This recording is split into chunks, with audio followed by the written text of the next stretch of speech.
नमस्कार साथीहरु, स्वागत छ तपाईहरुलाई। आज हामी कुरा गर्न गइरहेको छौं अब आउँदै गरेको नेपाली सर्वसाधारण जनताहरुको निम्ति लगभग 5 लाख जनाले भन्दा धेरैले पाउने आईपीओ निष्कासन गर्दै गरेको तीनवटा ठूला कम्पनीको बारेमा।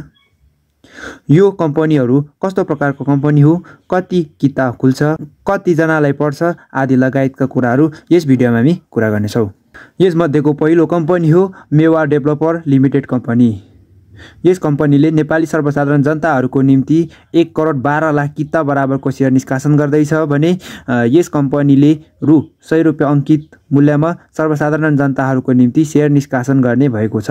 यो कम्पनी हाइड्रो पावर सेक्टरको कम्पनी हो भने यस कम्पनीको इस्यु म्यानेजरको रूपमा चाहिँ हिमालयन क्यापिटल रहेको छ। यस मध्येको दोस्रो कम्पनी हो शिवम होल्डिङ लिमिटेड कम्पनी।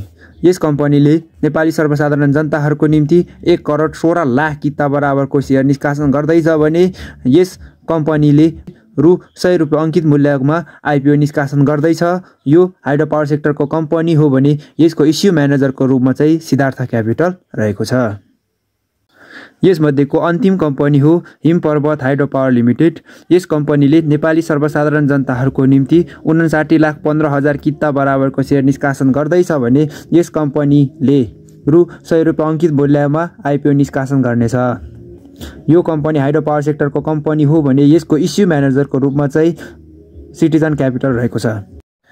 यस कम्पनीहरुले अहिलेसम्म नेपालको धितोपत्र बोर्डको पाइपलाइनमै सीमित रहेका छन् भने यी कम्पनीहरुले अनुमति पाएर सर्वसाधारण जनताहरुको निम्ति शेयर निष्कासन गर्ने बेला यस कम्पनीको फुल भिडियोमा लगाएर तपाईहरुको सामुन्ने राखिदिनेछु।